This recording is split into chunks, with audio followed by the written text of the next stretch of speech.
ضيفتنا صارت موجودة معنا بالاستديو جانا ريتا العرموطي، وهي فنانة تشكيلية صارت موجودة معنا بالاستديو لنحكي أكثر عن المعارض الدولية اللي شاركت فيها وعن هالفن الرائع وعن هاللوحات الحلوة. يسعد صباحك وأهلا وسهلا فيك. أهلا، صباح الخير ويعطيك العافية. صباح النور، أهلا وسهلا فيكم. أهلا فيك. يعني بنحكي جانا ريتا بالبداية عن الفن التشكيلي قديش صعب، وفي صعوبة الفن التشكيلي، نتحدث بالبداية كيف بلشتي؟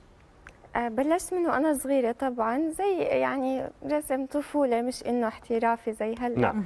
بس اهتميت فيه أكثر بعدين لما كبرت شوي، يعني مع المدرسة، وبعد المدرسة درستها دراسة، وبعدين صرت أنا بدرسها كمان، وصرت يعني طورت الموهبة أكثر، خاصة من الممارسة. أهم شيء بأي شغلة هي نعم. اللي بتطور الموهبة هو الممارسة. طبعا. وصرت أقرأ عن الموضوع أكثر، أشارك بمعارض وهيك يعني لحتى وصلت لهي. دعم عائلتك كيف كان؟ ما قالوا لك مثلا هاي هواية خليها مثلا على جنب، لازم تدرسي تخصص ثاني، ولا كانوا مشجعين لإلك إنه تدرسيه كمان أكاديميا؟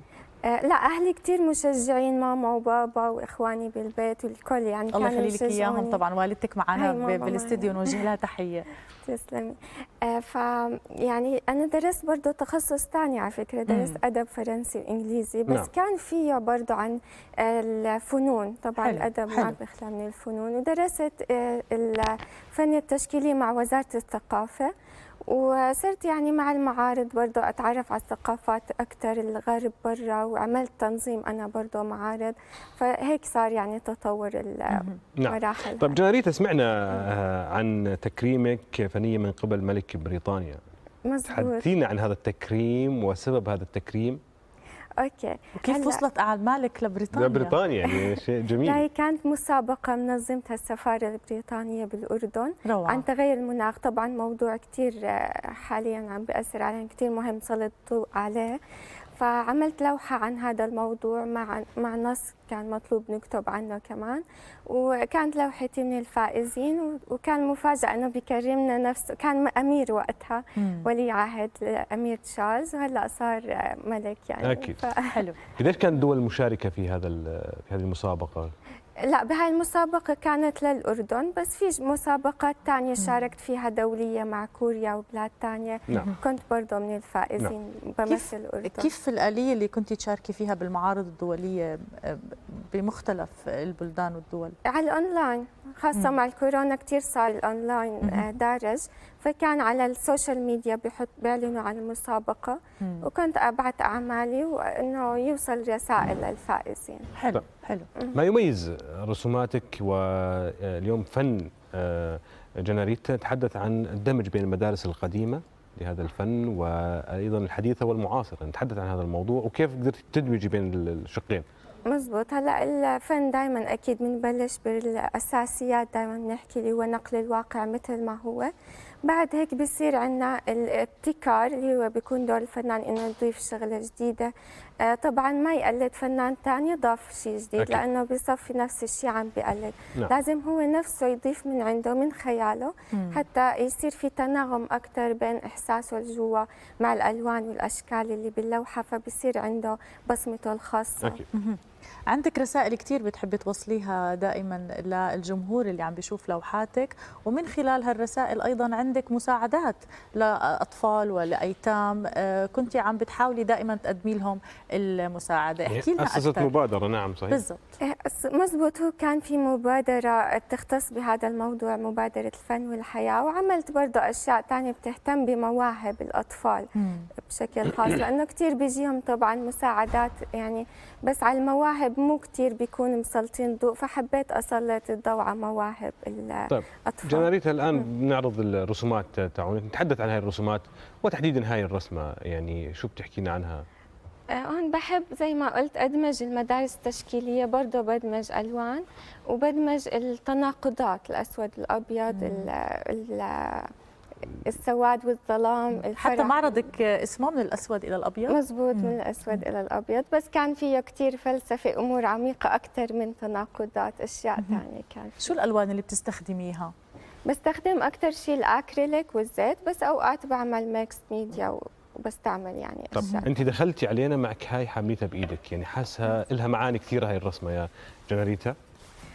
شو الرسمة؟ يعني هاي نفس الموضوع كشكل عام، انه دمج مدارس تشكيليه، دمج اذا ملاحظ في اسود وابيض بكل لوحه، في بتحس الفرح والحزن باللوحه، في الالوان الحاره والبارده. نعم. يعني زي هيك امور، بس بترك التحليل التفصيلي للجمهور حلو. حتى كل شخص هاي يتوسع الرسومات برأيه. برضو هاي. بخيالنا. مزبوط. طيب جنريتا، هذا النسخ بعمل عن اللوحات الأصلية عشان عملت مرسم، فحتى الكل يقدر يقتني من اللوحات. إذا كانت الأصلية غالية بعمل نسخة حتى يكون حلوة إنه الفكرة. بيقدر الناس نعم يقتنوا. نعم، يعني هاي لاي شخص انه حاب انه يرسم زي هيك بيطلب، يعني يمكن يوصيك او يطلبك زي هاي الرسمه انت بترسم له اياها مباشره. برسم له إياها، أو ممكن ياخذ مثلا زي هاي اللوحة، لا هاي ما في منها نسخ، مثلا لوحة ثانية زي هاي. نعم. هاي نسخة على فكرة.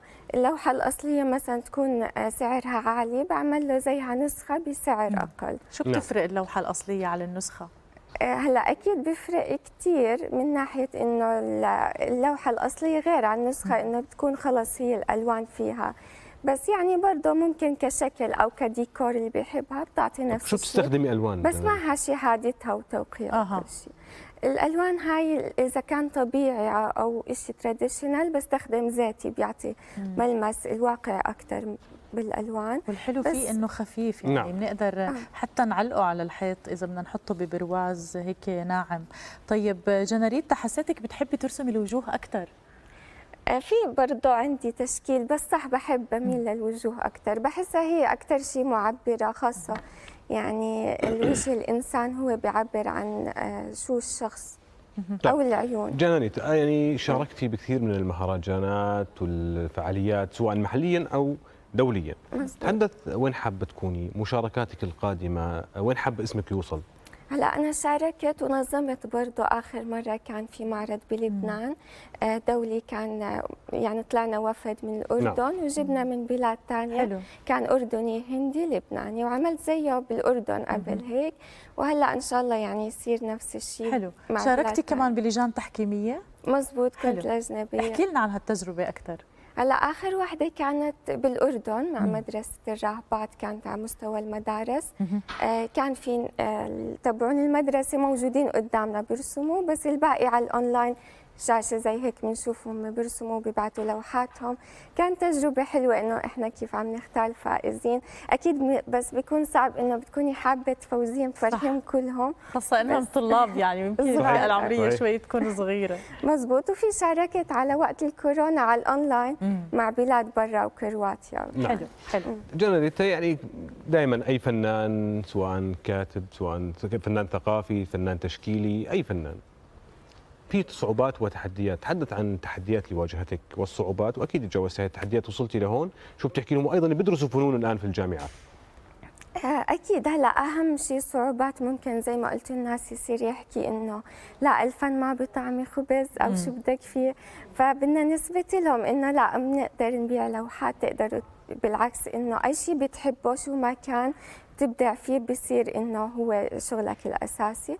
وفي صعوبات ثانيه ممكن برضه تواجه بانه كيف بده يبتكر او يطلع عن التقليد، يكون هو يعني اهم شيء يكون انت ما تقلد او ما يضل بس حاصر تفكيره بالفن تبع ايام موناليزا، لا او حتى الفنون الجديده، لازم لا هو يكون نفسه، يطلع ما بداخله، يعبر عن ما بداخله من خلال الالوان والاشكال، بس بخياله هو مو بخيال غيره او شخصيته. اكيد اكيد. الامهات اللي عم بيحضرونا هلا اولادهم بحبوا يرسموا ومش عارفين كيف ينموا هاي المهاره عندهم، شو بتحبي تحكي لهم؟ هلا اهم شيء التشجيع طبعا، انه يخليهم يرسموا اكثر، ممكن يسجلوهم دورات تهتم بهاي الامور، ممكن يخليهم يحضروا برضه برامج او اشياء بتعرض فنون وهيك، فهذا الشيء كله بيطور من مهارته. بيطور، يحضر معارض، يحضر يشوف لوحات، يخلي محيطهم برضه كله لوحات، اشياء فن.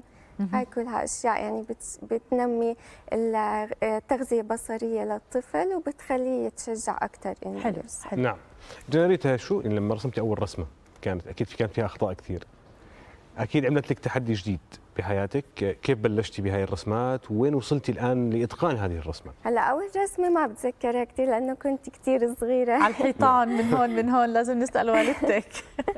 كنت ارسم انيميشن اكثر وافلام أكثر من هاي كرتون. الرسومات، نعم. بس بعدين صرت ارسم وجوه واشياء. صحيح كان اوقات يكون النسب شوي بدها تصليح اصير اصلحها، بس بعدين مع الممارسه صار انه خلص لحالها تكون يعني ظابطه. في معارض جديد ايش تفضل. لا يلا تفضل، لا تفضلي. في معارض جديد حتشاركي فيها خلال هاي الفتره؟ عم بحاول انه انظم معرض ان شاء الله حلو. قريبا. حلو. طيب. والدعوة عامة كيف بنقدر نعرف عن هذا المعرض؟ بيكون دعوة عامة. طبعا التلفزيون الأردني ما بيقصر، دايما بتكونوا معي بالمعارض. شكرا لكم وأكيد بتشرف فيكم بالمعارض. احنا بنحكي دعم قلبي، دائما بالعكس. الفنان الأردني جناريتا، لكن جناريتا بدي أسألك سؤال، لما ترسمي أي لوحة برسوماتك شو بيكون تخيلي شو يعني كيف تخطر على بالك هاي الرسمه، هذا الوجه، الشكل المعين، وممكن تستخدمي اليوم التكنولوجيا من الكمبيوتر او بعض البرامج اللي ممكن نستخدمها للرسم؟ هلا هدول لوحات لا كانوا بس يدوي، بس في عندي شغلات استخدمتها ديجيتال مع الرسم، انه صار في برضه رسم ديجيتال بالموضوع، بس اكيد مش زي لما يكون يدوي او طبعاً. نعم طبعا. نعم. عمرك رسمتي رسمة كنت حاطة في مخيلتك شكل وبعدين غيرتيها خلال الرسم؟ هلا بحس اوقات في مود معين، خاصه لما بدي اسرح بخيالي، مش اي وقت لازم ادخل بمود معين حتى بتكوني أرسمه. سعيدة ولا حزينة؟ حسب. ممكن. يعني حسب ممكن الرسمة. ترسمي وانت حسب مبسوطة وانت حزينة. حسب الرسمه، نعم. بس في اذا كان تقليد او للواقع وهيك لا عادي باي وقت، اما اذا زي هيك تشكيلي او باسلوبي الخاص لا بده اجواء خاصه ومزاج معين. ما شاء الله عليك جناريتا العرموطي، احنا بنشكرك يا جناريتا. وشو بتوجهي رساله اخيره لكل الاخوان اللي بيشاهدوكي، وكل واحد عنده موهبه رسم كيف بيقدر ينميها؟ أكيد أول شيء بشكر كل حد عم بيحضرنا وبحكي لهم إنه كل شخص لازم يهتم بموهبته، شو ما كانت الموهبة. أهم شيء الممارسة، وزي ما قلت قبل أهم شيء إنه كون أنت اسرح بخيالك، طلع الألوان أو المشاعر اللي بداخلك من خلال الألوان والأشكال اللي بتعبر عنك أنت مو عن غيرك. شكرا لك، يعطيك شكراً الف عافيه. لك، شكرا جناريتا.